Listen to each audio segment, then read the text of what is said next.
Salute and welcome to the Stories and Cocktails podcast, where you will enjoy an entertaining short story from acclaimed humor columnist Rob Kreider.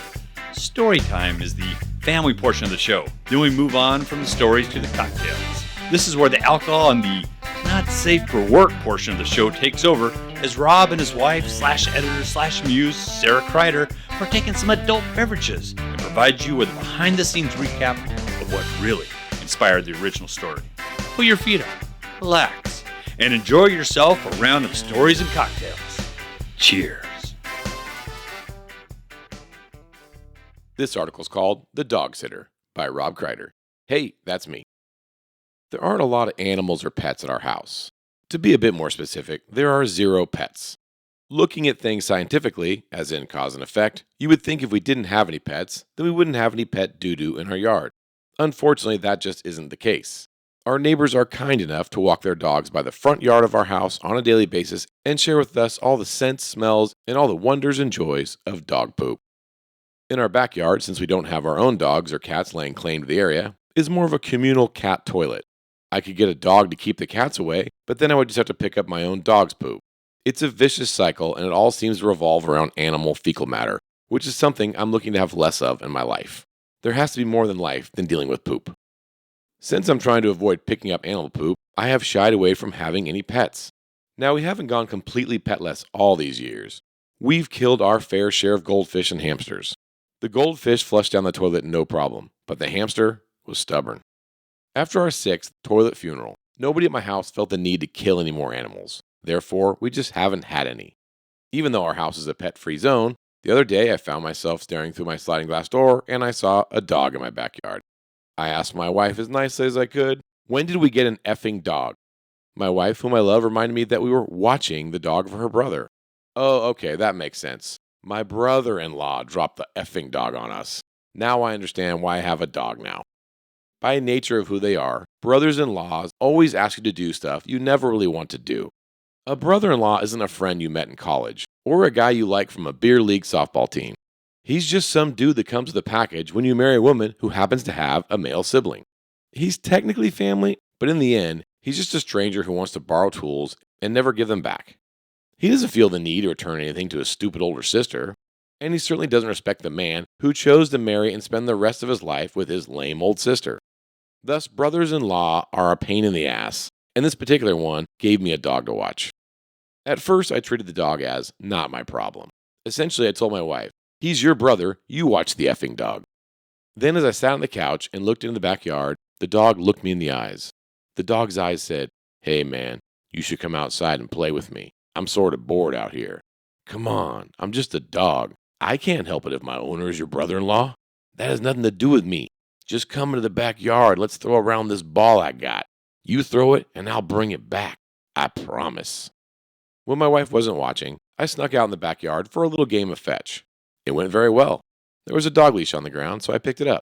The dog was ecstatic. I put the dog on the leash and we headed out for our first walk together. It was awesome. We walked through the neighborhood, sniffed around, found all the houses that had dogs, and we made sure we left them a present in their front yards. Fair is fair, after all. After the dog and I had one game of fetch and our first walk, we were connected. No matter where I went, the dog followed me. At night, the dog slept on the foot of my bed. When I came home from work, the dog was happy to see me. My wife and kids, they could care less if I was home from work or not. But the dog was devoted and faithful. It was like the old joke goes, put your wife and your dog in the trunk of the car, 2 hours later, open up the trunk and see which one of them is actually happy to see you. The dog didn't judge me. It just wanted to hang out, lick my face, and crap on my neighbor's lawn. Win-win. The effing dog, which was from then on known as my dog, he and I were a team. We went on a walk every night. I learned that move where I carried around a plastic grocery bag hanging out of my pocket as if I was actually really going to pick up the dog's poop as we walked. Never happened. My dog and I played fetch. We threw frisbees, even watched TV together. The dog liked the show Top Gear. I was totally into my new best friend. My wife and the kids thought the whole thing was a bit annoying since I'd been such an anti-pet guy for so many years. Then suddenly, I was a crazy dog lover. I didn't care what they thought. The dog loved me unconditionally. We had a thing going and they couldn't understand it. I was just a boy and his dog. I came home from work the other night, super excited to take my dog out for a walk. But my brother-in-law came back from his trip and he stole my dog. I was heartbroken. I didn't even get to say goodbye. Nobody was there to greet me at the door. Nobody slept at the foot of my bed at night. The house seemed quiet. It was over. My dog was gone. Chalk it up to one more disappointment from my brother-in-law. Thanks, buddy. Now that you took my dog, couldn't you at least bring back my 3/8-inch Craftsman ratchet that you borrowed? By the way, I went to the pound by myself and just stared into the cages with my big puppy eyes. But my wife said if I want a dog, I have to go live with her brother. Okay, folks, it's time to pop that top and let's get to those cocktails. Hey, welcome to the Stories and Cocktails podcast. This is the drunken portion of what we call the motherfucking show. What's going on, Mrs. Kreider? Hey, good morning. Good morning. Yes, this is a morning show. Welcome to the studio. We have a special guest on this episode. We do? Now, the guest won't be speaking English. Well, I mean, you say that because she doesn't talk to you. Now, it's not our housekeeper. It's a rescue dog. Jesus. But she 100% talks to me. What does she say to you? She just says, "Oh, I love you so much, Aunt Sara. You're so pretty." And then sometimes you come in the room and she's like, "This guy again?" I'm like, "I know."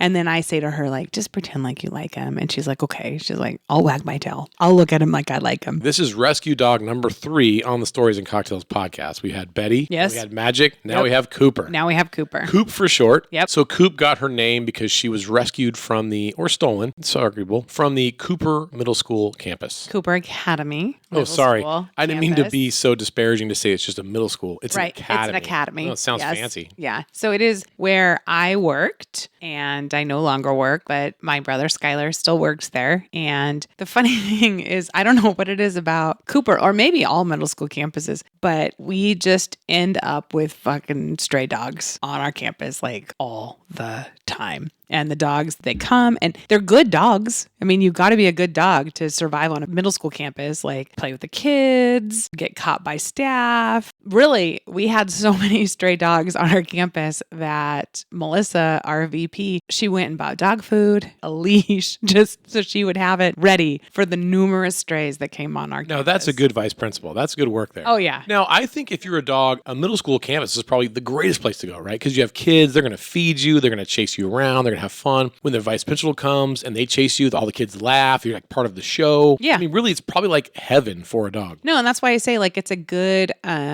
what's like a word for like siphon, like a good colander for a colander.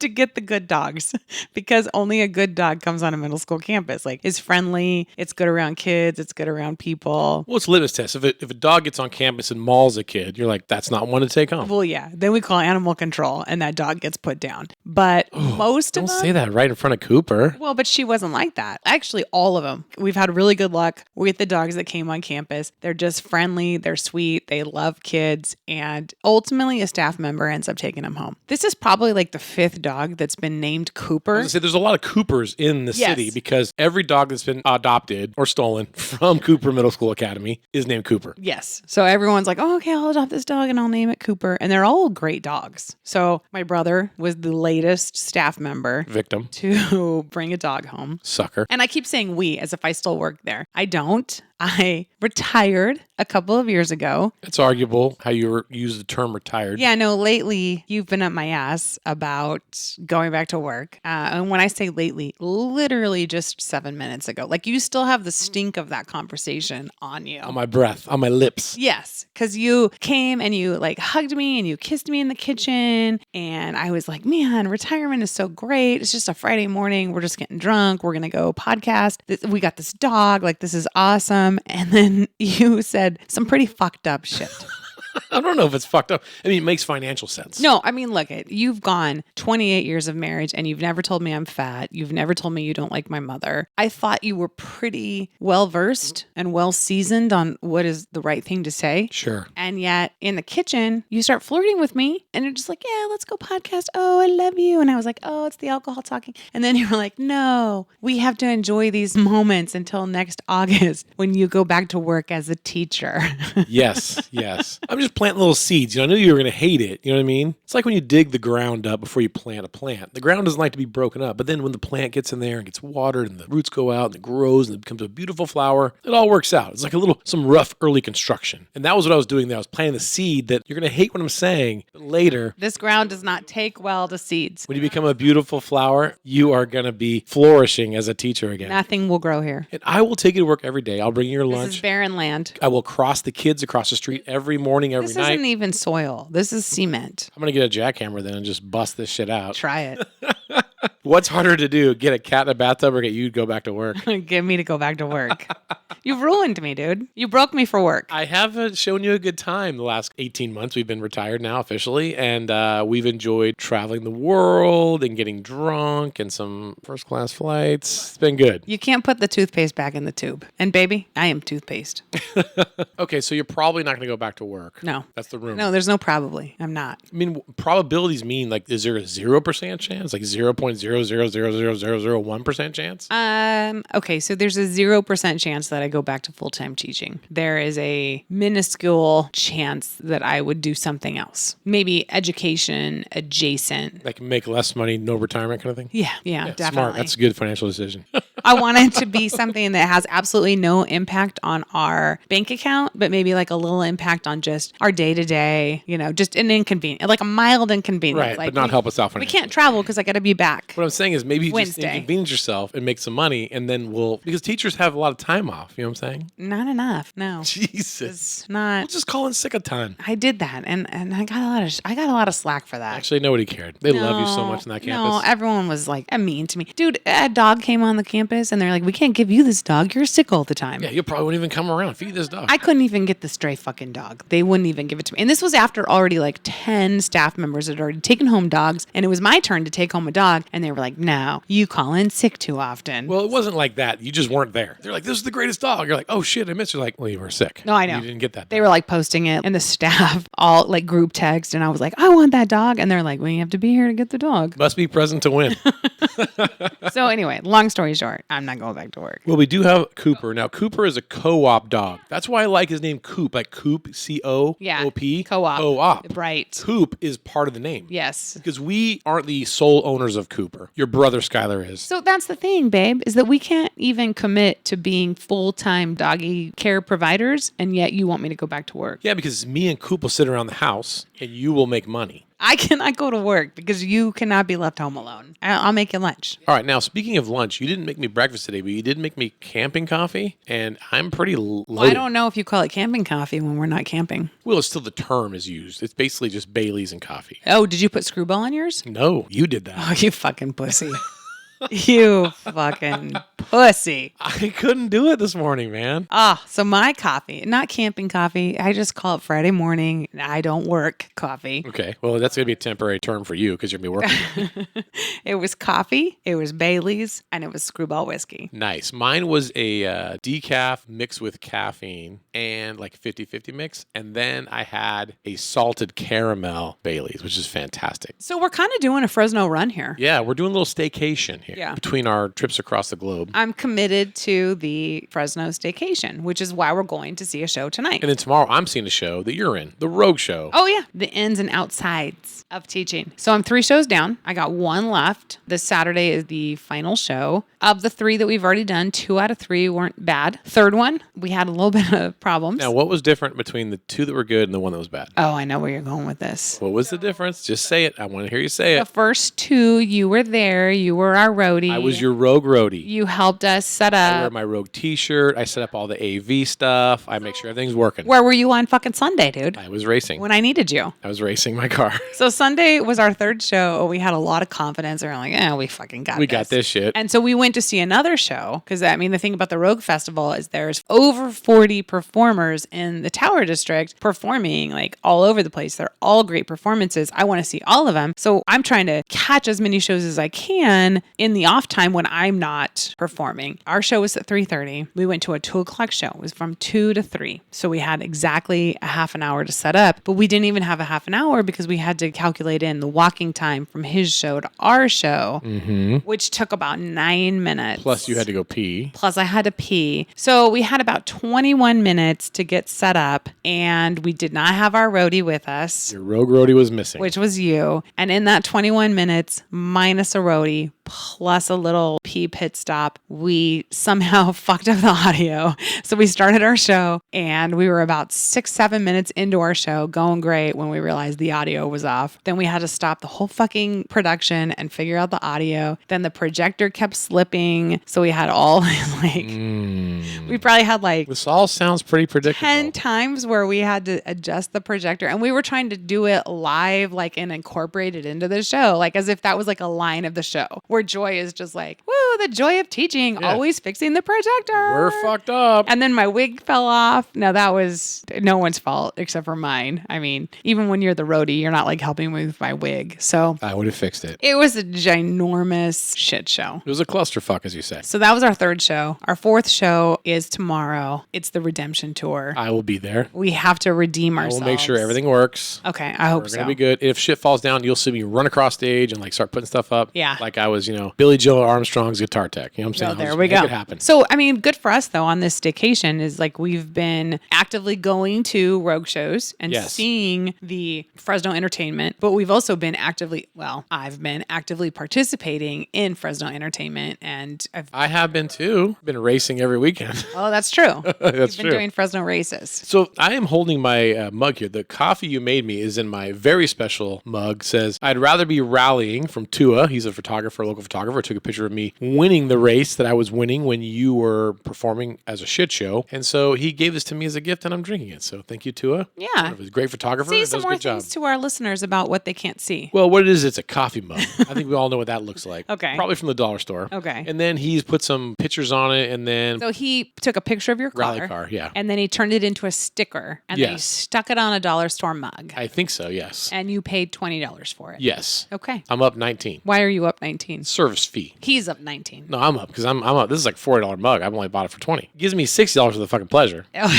I get to drink it and look at you. I'm like, yeah, look at me. A big winner. I'd like to humble brag a bit. I'm not sure I agree with your mathematical calculations, but if you, You say never add up the racing costs. I know. That's a big mistake. I know. If you ever to look at one of my trophies and say, like, Rob, how much is this piece of plastic? And I say, we don't know. I We do. never add that up. Even if you're Max Verstappen or you're Mario Andretti, any trophy you have in your case, when someone says, how much was that? You'd never add it up. You don't know. But I know. No, you don't. I just added it up the other day. No, you don't know. No. You don't know. I did. No one knows. This is impossible. I know you're a math teacher. This is an impossible calculation to make. It's so complicated. I'm just saying I Don't say it. figured Don't- it out. I want you to know, I won top driver. That's what this coffee cup mug is about. When you were fucking up your show, I was winning top driver at the rallycross. I mean, no humble brag here, but I mean, I beat everybody. It's a pretty big deal. Yeah, oh yeah. And asphalt, dirt, whatever, I got the shit. So I won everything, and they gave me a coffee mug that I bought for $20. It's worth $1,000 to me. Cost more than that to win that race, but I'm a winner, baby. I'm just saying this. Don't say the number. I'm not going to say any numbers. Because you can't do it because it's an impossible calculation. I'm going to explain a situation. Mansplain it to me. Okay, so the situation was we were in our kitchen just a brief half hour ago. Yeah. It was just you, me, And Coop. a little dog named co-op Cooper dog. looking on, right? And Cooper's like, what are we doing now? Why are you guys drunk on a Friday morning? And I poured another cup of coffee. And then we had this tender moment. You came and you hugged me and you started to butter me up. And you were like, There's a couple more races I got to go to. I think you should go to work in August.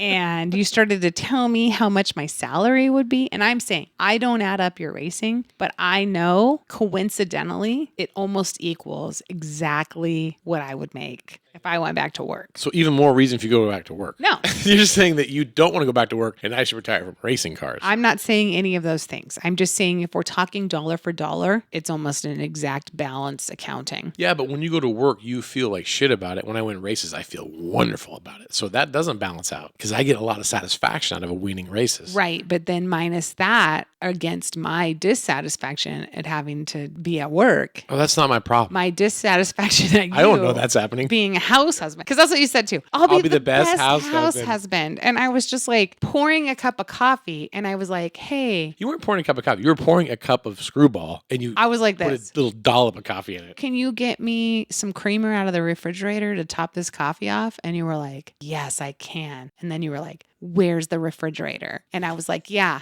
house husband. You're going to be fucking perfect at it. Dude, do you even know what that entails? Like, do you even know what that means? Yeah, what it means is that you get the fuck out of here. Me and Coop, we go for a walk. I go to yoga. I go work out. We eat a healthy salad. Okay, who makes the healthy salad? You're going to leave it in the fridge for me before I go to work. Oh, yeah. And then we're going to watch a little Star Wars. Okay. And then right before you come in the door, we're going to run around the house super fast and make it look like we were busy. Clean up a few things. And then you walk in. I'll be like, hey, babe, what do you want for dinner? And then you'll say like, I don't know, what do you got planned? I'm like, I got nothing planned, but if you want to get something or you want to go to the store or if you want to order something, that'd be great because I'm kind of hungry. If you want to make us dinner. Yeah, if you can make dinner. In fact, before you come back from work, could you swing by the store? Because me and Coop need some more Captain Morgans. Yep, that's why I'm not going to go back to work. Sorry. Oh, fuck. Fair enough. God damn it. Okay, so speaking of Coop, Yes. she's not, we've already kind of explained, she's not actually our dog. She's my brother's dog. Yes. Now, not the same brother as the story. I have two brothers. You do, yes. And now we have taken care of both brothers' dogs. Let's talk about that real quick. The story is called The Dog Sitter, published in Santa Maria Sun, August 24th, 2013. It's a story about dogs, but really, it's the subtext is it's a story about brother-in-laws.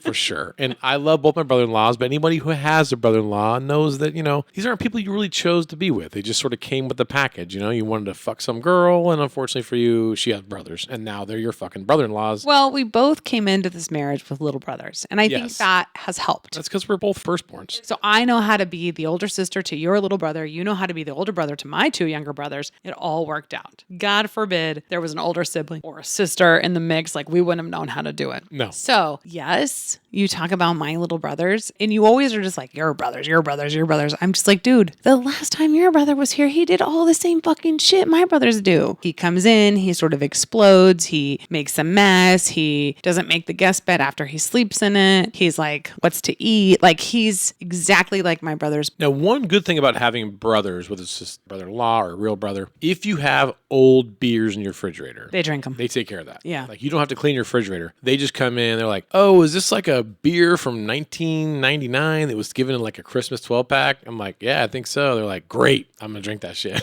I'm like, fantastic. That's been taking up space in our refrigerator for 20 years. I honestly wonder how the last 4 beers in the Costco Christmas 12-pack get drunk if you don't have little brothers. Right. Like, who drinks those? Yeah, I don't know. And we have some adopted little brothers, surrogate little brothers. Because that's the thing about little brothers, though. Wouldn't you agree that of our 3 little brothers, every little brother comes with about 3 extra little brothers? Oh, yeah, for sure. Biologically, I'm the older sister of 2 younger brothers, but like surrogate wise, I am the older sister of probably 6 or 7 little brothers on my side. Yes. Plus a couple little brothers Oh, on for sure. your side. That's why you've had a few of my little brother's friends sleep in our motorhome Yeah. and pissing all over the place, fucking up. That's just little brother problems. I'm going to see between the 2 of us, it's an even dozen. Yes. And here's the thing about having little brothers is that I fancy myself as a pretty easygoing guy, which is a really, really, really miscalculation of who I really am. I'm sort of like a type A dick, but I try to play it cool. That's why I laughed at you when you were like, oh, to watch you interact with your brothers. It's so cringy. Makes me so uncomfortable the way that you talk to your little brothers. I'm like, you mean because I tell them the truth? Because you just sit there with a fucking clown smile on your face and you're like, oh, it's good. Yeah. I'm not taking accounting of all the shit you've borrowed from me.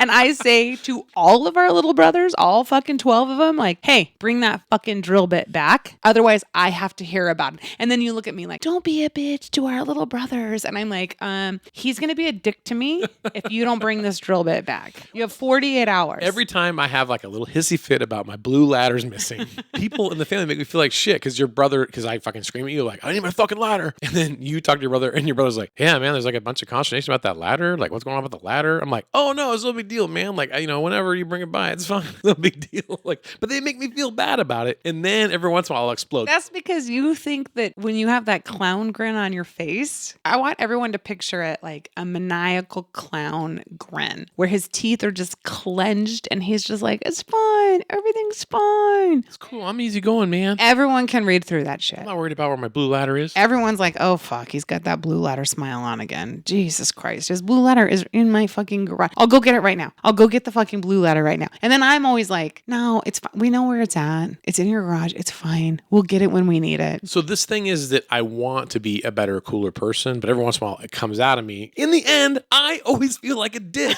I will give you every tool I have. All I ask for you to do is charge a battery, clean it up, put it back exactly where it was before I even know you borrowed it. That's all I'm asking. It's a small thing. Oh, yeah. It's just a small thing. Just Small put it back before I even knew you borrowed it. I'm a dick. I feel bad about this. Well, you should. And let me be clear. All three of our brothers, so yours included, they are on Team Sarah with this, okay? Oh, 100%. So when you're just like, where's my 3/8 Allen wrench, titanium, blah, blah, blah, who has it? Da, da, da, da, da. We all look at each other and we're just like, oh, look at him spin around. This is funny. Oh, I think he just popped a blood vessel. Like, Oh, he just had a stroke again. Real funny then. none of us thought you were going to have a fucking Yeah, stroke. well, I blame you guys. Joke's on us. Yeah, fuck you guys. When you're just like, you guys are just, you don't care. You don't take care of my tools. No one respects me. And you look at me and you're like, and you're just so complacent about all of it. You need to go back to work in August. Like, fuck you. We all look at each other sideways and we're just like, he'll calm down. It's fine. Does anyone have a cracker? A little cheese? Give him a cheese and cracker. He'll calm down. I need a sleeve of Ritz and pub cheese to calm the fuck down. Hey, speaking of pub cheese, did you mean to get the horseradish pub cheese? Because it tastes like ass. So what happened was I went to the store unaccompanied by an adult, which is you. Right. And Unsupervised. when I see pub cheese, I have an ongoing personal policy, which is that if you Put it see in my pub card. cheese, you buy it. So I'm walking along, trying to figure out what food is and where they keep it at the store. I'm very confused. And I see pub cheese. I'm like, oh, fuck yeah. I just grab it. Yeah. Come home, grab a sleeve of Ritz, shove it in my mouth. I'm eating alone. I'm just shame eating without you because fuck my diet. I'm eating this shit. I'm like, man, this doesn't taste right. This is horseradish pub cheese. Yeah. And so it tastes like ass. It tastes like horse shit pub cheese. Then I decide if I just eat enough of it, I'll start to like it. And so I try and try and try. And I'm like, no, I hate it. Yeah. And then I put it in the fridge. Now, if I was smarter, I would have thrown it away. Right. But you put No it one in would the know. fridge. Put it in the fridge, not that I'll ever need it again, just so you could find out that A, I'm not dieting, B, I shop for myself, and C, I bought the wrong shit because I am an idiot. So tell me again how you're going to be the perfect house husband and you're going to go grocery shopping for us. So Annie who's it and what's it? You better learn to like that horseradish cheese. I was at a very specific, I can't talk about it, super secret tire test this week. Okay. And I had all my super cool Crider Racing tools out and I was changing tires on race cars. Someone decided to borrow my jack handle to fix their fender and they fucked up my jack handle. Okay. Then they realized they fucked it up and then they realized they own the same jack that I do. So they took their jack handle and put it on my jack. Then they came by to me and they said, hey, Rob, sorry, I fucked up your jack handle, but don't worry about it. I put my jack handle on your jacks are the same. And they say this final line was the one. They go, it's exactly the same, except it doesn't have that dumb piece of red tape around it. And I said, okay.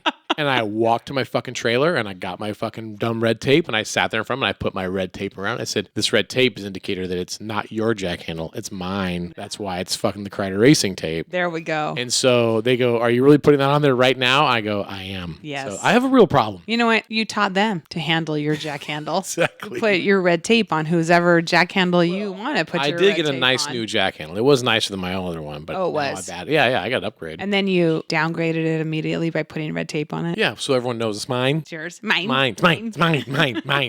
Just my red. Mine.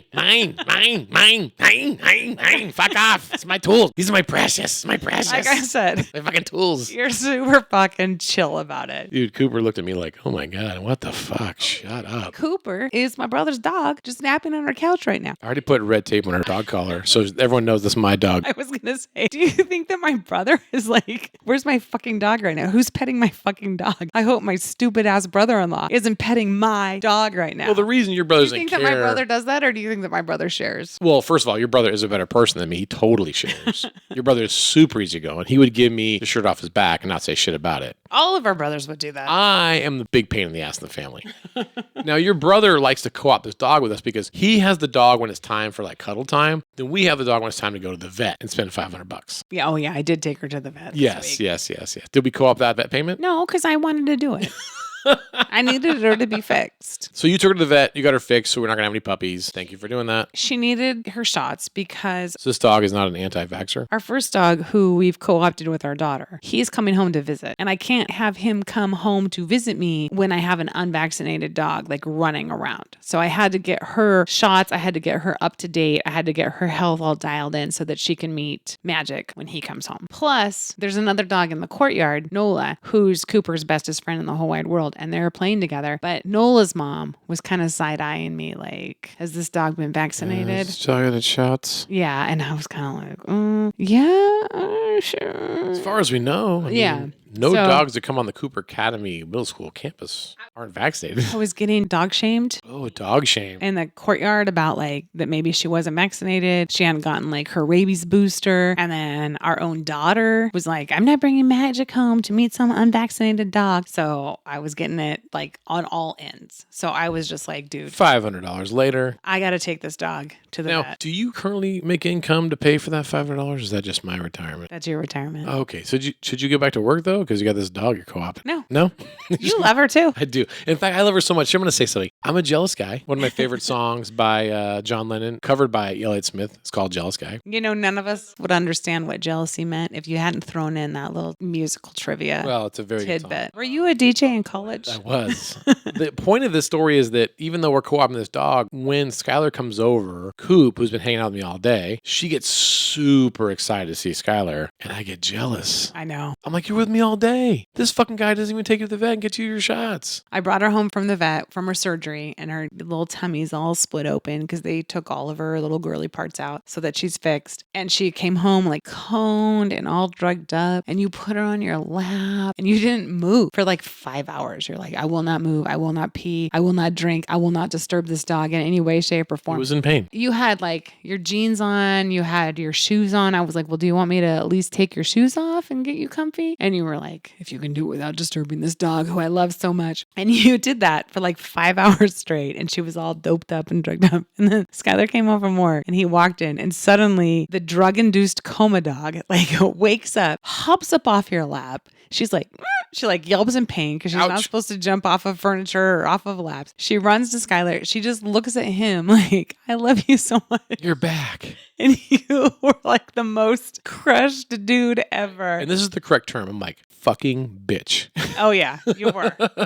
Fucking bitch. You were. And I was like, oh, we got to be careful with her. She's a dog. She's dumb as fuck. She doesn't realize like if she jumps down off of furniture that it hurts her because her stomach is split open from the hysterectomy. We got to take care of her. And you were just like, fuck her. Fuck that bitch. Like, she's fine now, I guess, now that Skylar's here. Send your brother the fucking bill from the vet. So that was 2 days ago. She is recouping nicely. But I get it. You know, I saved Magic when I was working at Magic. My officers brought him in. I brought him home, and he and I are imprinted. And so Skylar saved Coop. Yeah. They're imprinted. So I get it. That makes sense. But I'm just, I love dogs. So as Gus, our son, said, that we're super original in naming our stray dogs that we bring home. You brought a dog home from the Magic office named Magic. Skylar brought a dog home from Cooper Academy named Cooper. Well, someday when someone's like, this is my dog, Walmart. You're like, where'd you find that? Like, in the Walmart parking lot. No fucking surprise there. Here's Carl's Jr. over here. Got Winco. We'll call them Wally and Carl for short. I like that. Wally. We Yeah. call her Coop. Wally and Carl. Let's go to the Carl's Jr. parking lot and see if we can find a dog. Well, at least get a Western bacon cheeseburger out of the deal.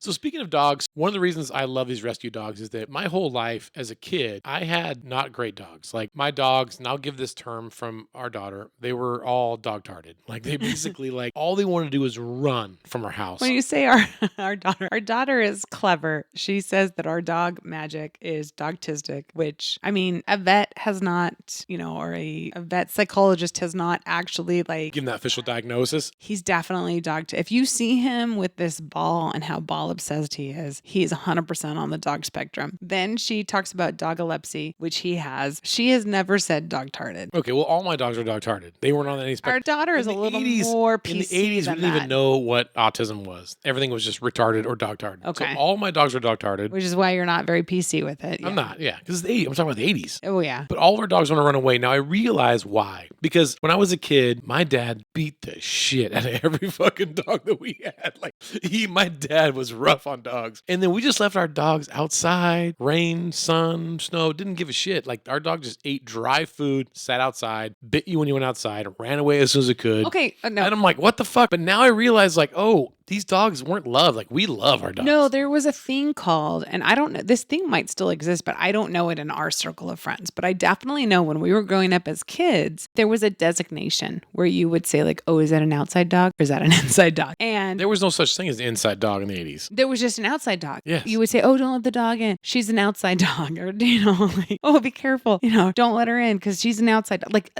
I have not heard that term outside dog since we were kids, but it was a real thing. And you knew what it meant. Yes. You knew like this dog lives in the backyard. Does not This come dog inside. Is not allowed inside. Ever. It doesn't matter. Rain, snow, This dog is not loved, petted. It's given a bowl of food weekly. outside because it's an outside dog. Shittiest fucking dry food. Yeah, just on a chain. It just hopes that there's like a Exactly. fucking puddle of rainwater that it can get. Wants to kill a mailman. Yeah, Wants to kill you. because it's an outside dog. Now dogs are just dogs. Like I have a dog. Well, there's some people who have inside dogs and they have crate dogs. We have like in our bed dogs. You know who I like? I like brewery dogs. The people who bring their Oh, dogs yeah. to breweries. Those are the best dogs. Yeah. Pet all the dogs, drink all the beers. Yeah. So when I was a kid, my dad liked to beat the shit out of all our dogs. So that's why they tried to run away. So all of our dogs are dog-hearted. My dad beat the shit out of them. And one particular incident was I was given the most prized possession of my entire young life. I was like 7 years old and my dad got me my first ever racing team t-shirt. Okay. So they went to this local store called Tees and Tops in Napa and they basically ironed on what my dad thought would be the coolest racing shirt ever. So it was an orange shirt and it said Kreider Haas Racing in the back. Okay. Now my dad, I don't know what he was thinking. He's like Kreider House Racing. Yeah. He's like, because Haas is like house in German. But what my dad didn't realize is that racing is in English and racing in German is Rennen. So it should have been Kreider Haas Rennen. It was going to be German Okay. for Kreider House Racing. You put a lot of thought into this, yes? Well, I'm like, fuck it. Just call it Kreider Racing, which is what we are now. yeah. Ultimately, we have these shirts made, Okay. stupid iron-on shirts, and I get mine, and I'm so proud.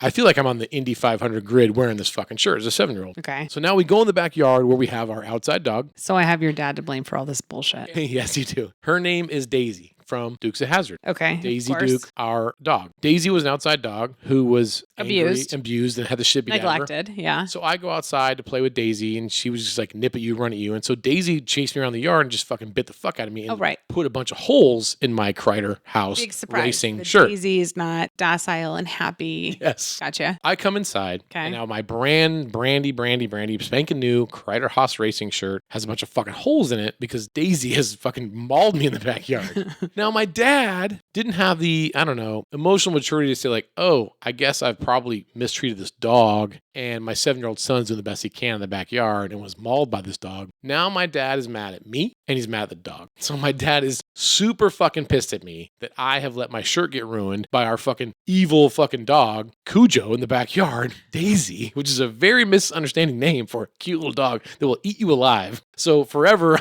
had these holes in my shirt, and I felt terrible about it and shame about it because it's not my fault. I'm just a little boy, and this dog is fucking not trained, and it wants to eat people. And so my dad, beat the shit out of me, beat the shit out of the dog. Everyone got the shit beat out of them for this It was fucking the holes in the shirt. It was the 80s. It was a different time. Drink out of the hose, kick your fucking dog. That's how it went. So I never had good dogs until you and I got married. We've had 3 rescue dogs. One's a co-op. 2.5, I guess. We're 2.5 dogs at this point. Yeah. Little Coop has never been in any of my Kreider Racing shirts or my double nickel 9 t-shirts. Like I never. know. Not a single one. She's a sweetheart. Just a sweet. In fact, she's laying on a number 38 double nickel 9 blanket that you made for me. You crocheted for me for winning my national championship. Dogs love crocheted blankets. So I have multiple racing blankets that you have crocheted for me for every kind of big event when I win. You make Yeah. a blanket for me, which is very kind. I don't know if you know, you probably remember because you went on the tour. When you win the Indy 500, a woman quilts the winner a blanket. Now she died a couple years ago, but the winner gets a blanket. And so you have continued that tradition by making me a crocheted blanket.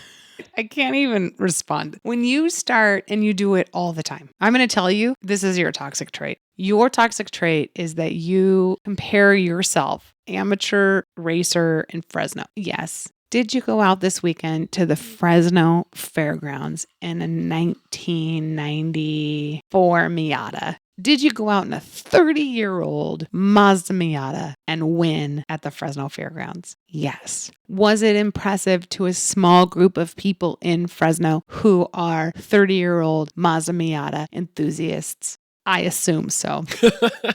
What I love about you, though, is that you will now compare that win to winning the Indy 500 on any given year. It doesn't matter if F1, like you'll watch Formula One, you'll watch Max Verstappen, and he gets like, I don't know, a fucking quilt from some lady or something. And you're No. And you're like Max Verstappen is in F1. You get a quilt raising in Indy. Okay, but you'll see it happen. Don't speak his name through your lips. Okay, but then you'll go like this. You'll be like, oh, I know. World champion 3 times. I know exactly how he feels because when my wife crochets me an Afghan and gives it to me on a random day in October and it's not related to any racing win and I wrap it around me, I know exactly how that Indy 500 winner feels when he gets the quilt for winning. When we watch Max Verstappen like get sprayed with champagne on, the F1 podium, you will tie it back to, you'll be like the podium from the Fresno autocross race in February and there was champagne and I know exactly how he feels. And I'm like, wait a minute, that race doesn't even come with a podium. And you're like, well, I mean, I had to build the podium myself.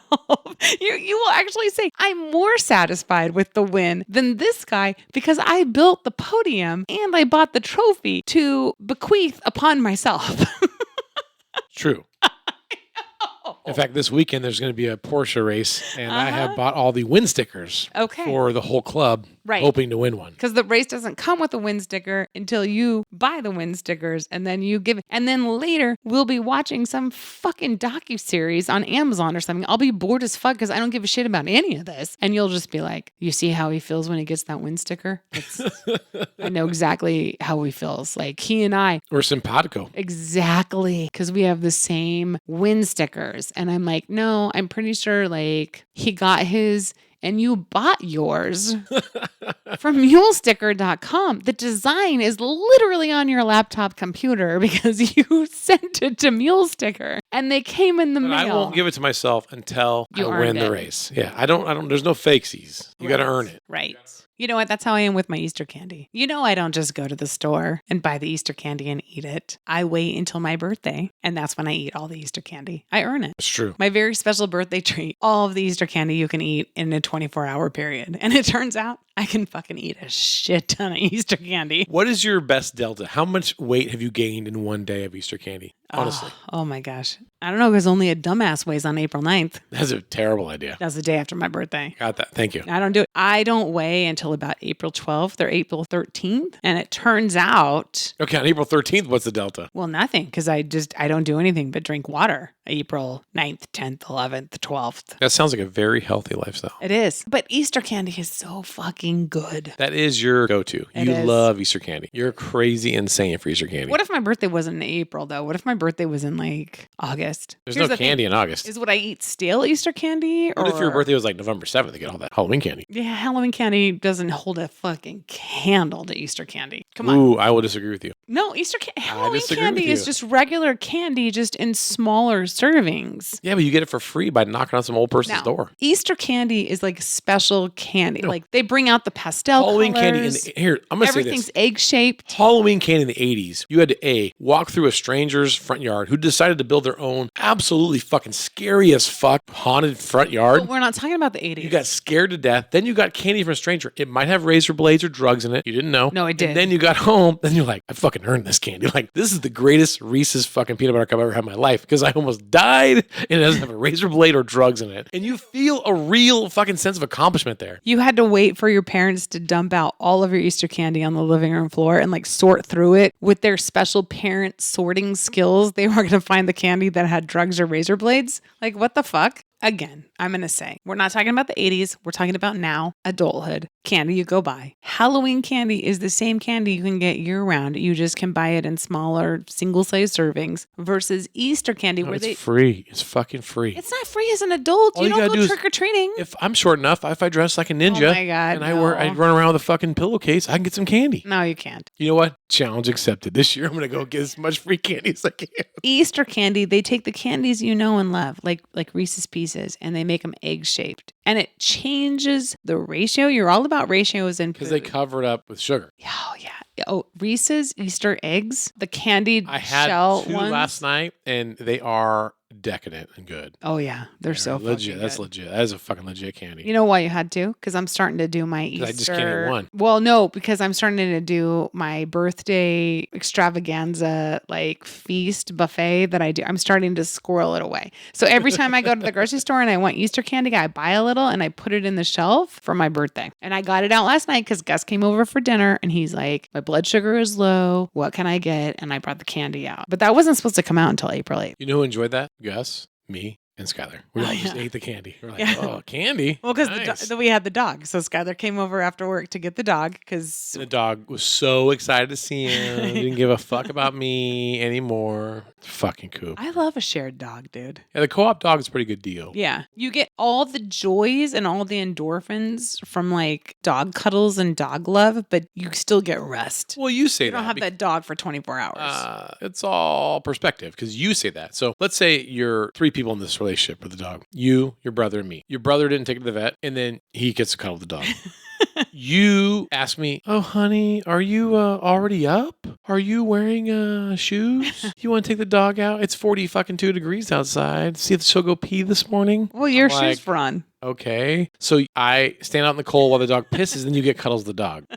So in the end, you and your brother get cuddles the dog. I get the bill for the fucking vet, and I stand out in the cold while the dog takes a piss. So in this co-op, just like any group project, even in high school, English project, somebody's getting fucked. You know who's getting fucked? Rob's getting fucked. Robbie's getting fucked with the vet bill. He's getting fucked with the piss, getting fucked picking up shit, getting fucked with cleaning up vomit. All I do is the shitty work. Take out the trash. I put some dog poop in there. I'm just like, fuck. I'm getting fucked on this. And then Skylar walks the door and she's like, oh, Skylar, I love you so much. Well, look, you're not very much fun. You're out in the garage putting red tape on tools. Like, no one loves that. I'm a goddamn champion. Look at my coffee cup. The dog would cuddle with you, except she looks at me and she says, because she and I, we speak the same language. And she says to me, like, where's Uncle Rob? I would like to cuddle with him. And I say, like, he's out in the garage doing weird Uncle Rob stuff. And then she says back to me, she's like, oh, is he putting tape on his tools? And Red tape and on like, all of his tools. Yeah. And then she says, make sure he tapes up that DeWalt air compressor because my dad likes to borrow that. And I was like, I know. I'll tell him. It's a big thing. And then she says to me, will you take me to the brewery later? Because I feel like I'm a brewery dog. Maybe tell Dad to put red tape on that blue ladder. Keeps getting borrowed. You're not Dad. You're Uncle Rob. Yeah. In fact, so Nola's mom's like, are you Coop's daddy? I'm like, no, I'm Coop's uncle.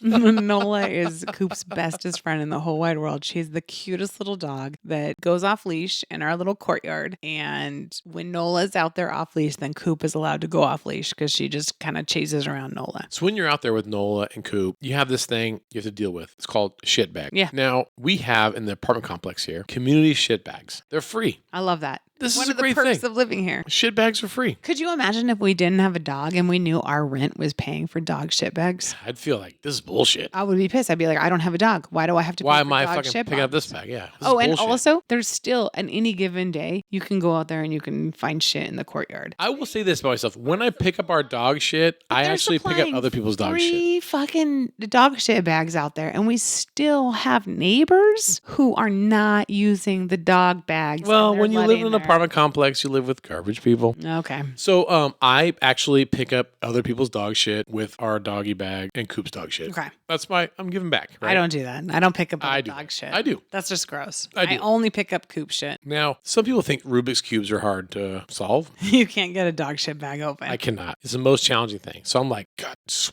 push my fingers together. And I can't get this thing to open. I'm like, God, what the fuck? Then you taught me, like, no, lick your fingers and you just squeeze back and forth in the bag. It opens up. Yeah. It does work. Even if I was to go in the house, wash my hands, grab Coop, go outside, go right to the dog shit bag dispenser and grab it, I know I could lick my fingers and open the bag. But the idea that I'm going to lick my fingers right before I pick up dog shit, I can't do it. Because even though I know I haven't picked up dog shit yet, I Okay. can't put the order out of my mind. I'm going to teach you a hack. Okay. So I learned this hack during COVID because all of a sudden it was COVID and no one wanted to be seen in the produce aisle. Now you're not familiar with this because contrary to popular belief, you will be a terrible house husband. I am not going to work because you cannot go to the grocery store. Well, But I'll buy pub cheese with Worcestershire sauce. They have these things in the community called grocery stores, and it's where you can go and you can buy ingredients to make dinner. Now, you're unfamiliar with said places. You actually think that this is the Starbucks. You're like, oh, that place that you take me. Well, I get Starbucks And you there. leave me alone for a few minutes at the Starbucks and I get some coffee. That's the grocery store. But like a lot goes on there. I thought it was a liquor store with a Starbucks like bread. Well, you hang out in the front and you drink your coffee and you say, what's taking her so long? I told her I want some fucking Baileys and a loaf of bread. I'm doing other shit. And part of that other shit, there's a thing called the produce aisle. And that's where we get fresh produce, which is like vegetables, fruits. Anyways, this is all above your pay grade. I take care of this. Okay. Thank you for your service. You're on a need to know basis what happens there. Anyways, I learned during COVID, you don't want to like lick your fingers when there's like a global pandemic, right? Yeah. How do you do it? So what they do with the produce is about every half an hour, there's like a sprinkler system and it just like kind of like hoses down the produce so that when you're there as the buyer, you feel like the produce is clean. So what you do instead of licking your fingers is you go and you grab like a wet cucumber that gets your fingers wet and then you can get the bag open. Now, how do you do that when you're picking up dog shit? The grass is wet. So you reach down and grab the piss-soaked grass. Now, you just barely just tickle your fingers in the grass so that your fingers get a tiny bit wet. You get the poop bag. You use those grass wet fingers to open the poop bag. You pick your dog shit up. You throw it away. You come back in. You wash your hands. No problem. Super easy. No finger licking. As much as I love dogs, I think there needs to be more in my life than dog shit and dog piss. That's a lot of concentration on dog pissing and dog shitting. Because that seems to be my part of the co-op is I take the dog to shit and piss. Did you pick up poop today? I was working on a project for racing. Because I did. I took Coop out. Did Skylar? Yes. Skylar took Coop out this morning, walked her around. She did her little morning poop. I went and picked her up because we're co-oping the dog. I got the mid-morning poop. I reached down to the wet grass, used the freaking poop bags, used the hack, got it open, no problem, threw away her poop. Like, this isn't a problem for anyone but you. Now, do you wash Coop's hands after she runs through the piss-soaked grass? No. I bring her straight inside and I say, Uncle Rob is feeling less than loved. He thinks Jump on his face. that you love Skylar more. So go ahead and just get on his lap. Just shake off. Oh, Yeah. cool. Yep. Yep. That's 100% what happens. So yeah, I would say you're right. I think there's a couple things happening here. It's probably in concert. So a lot of people talk about Gen Z, and we are Gen Xers. We raise these Gen Z kids, millennials and Gen Z. Yeah. And we rode our bikes around to the sunset. We drank out of a hose, all that shit. Our dogs are outside. And then we raise these fucking Gen Zers and we Yeah. spoil the fuck out of them. Yeah. And it's our fault. Like Yeah. everything that's going on with Gen Z is totally our fault. I think it's happening with the dogs as well at an even more exponential level. The way we are fucking treating dogs compared to how we saw dogs treated as kids is insane. It's fucking insane. Yeah, because there's no such thing as an outside dog anymore. No, this dog An outside lives dog a better life than I live currently. is a dog that hasn't been rescued yet. Exactly. And it's about to come inside my house. Sarah is currently looking over fences right now. She's like, I think I saw a dog outside. Oh, yeah. I'm calling animal control. I'm going to get a restraining order against these people, and Yeah. I'm taking that fucking dog. Yep. Yep, I'm turning that'll that be our dog into an Yeah, inside dog. exactly. Yep. For sure. Exactly. And honestly, you know who's the big winner in this? Local veterinarians who are fucking making a killing on us all right now. Like, oh, it's a cute little dog. Super cute. I just need $3,000 from you. Do you know what I did this morning? I have no idea what you did this morning. I wrote a Yelp review of our vet. Really? 5 stars? Well, you are Yelp Elite. I It's a am. pretty big deal. So congratulations. Well, that would be a legit thing for them. It had been a minute since I wrote a review, and I was like, I think I'm going to review the vet because Now, you know, he took really good care of Cooper. one of my racing sponsors, TM Performance, heard on the podcast. Rich is like, your wife is Yelp Elite? Hey, man, have her give TM Performance a Yelp review. So you got that on your to-do list. You got to give them a 5-star review. Well, he's got to fix my car first.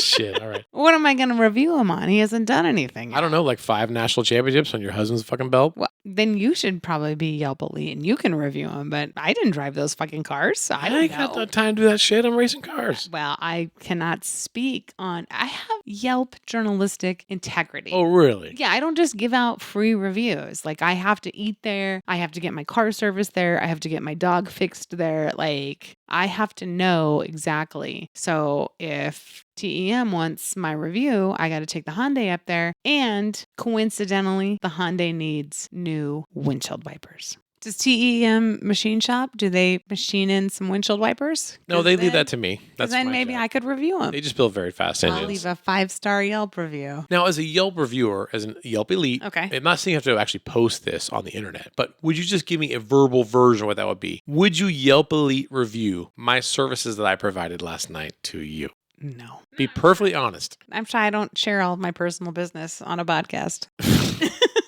Fucking please. What is your Yelp elite review of my services to you last night? If I could give 0 stars, I would. Holy shit. Let me finish. Would not recommend.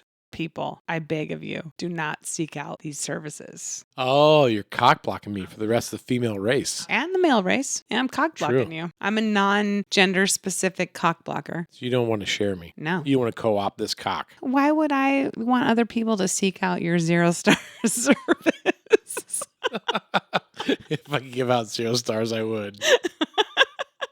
And then someone might say, well, why do you keep going there? Yeah, why do you keep going back to that business? I don't know. I guess It's local. convenience, proximity. Proximity, I mean, it's like I'd hate to have to leave the house for it. Yeah. And just like, I mean, I know what I'm going to get. Yeah. Now, between you and me, I think last night I was like, oh God, 5 stars. But publicly, 0 stars. I would not recommend. Damn, well, my book, Cadet Blues, has a 4.8 star rating on Amazon. Right now, my cock has the current 0 stars, according to you. Yeah. Well, and I would also say could possibly get a 1-star review or a 1-star rating if it wasn't constantly trying to plug other services. My book, my raising. My butt. Please tell me how great I am. A little needy. Yeah, kind of a dick about his tools. Doesn't want to share the dog. Exactly. Big problem. Rob Kreider is a big fucking problem. All right, based on that sounds like we've been shitting to me enough. Let's raise the glass. We have to, I don't know. What do we got to do today? Nothing. We're going to go see a local show tonight. Oh, that's right. That's right. We're supporting local arts tonight. Let's do that. Then tomorrow we're supporting you Oh, yeah. and me racing cars. All right, raise the glass, gorgeous. Raise a and glass. Cheers. cheers. To Fresno Coop. and rescue dogs. And that was Last Call. You did it. You survived an episode of Stories and Cocktails. But did Rob or Sarah's liver survive the show? I don't know. Tune into the next episode to find out, to enjoy some more stories and some more cocktails. By the way, if you want to support the debauchery of the show, then buy the hosts their next round by Venmoing a couple of gold doubloons at Stories and Cocktails. Back in the day, a gold doubloon was only 4 Spanish dollars. Who knew? Well, folks, I'll be right here behind the bar, cleaning the glassware and awaiting your return to the Stories and Cocktails podcast. Cheerio, friends.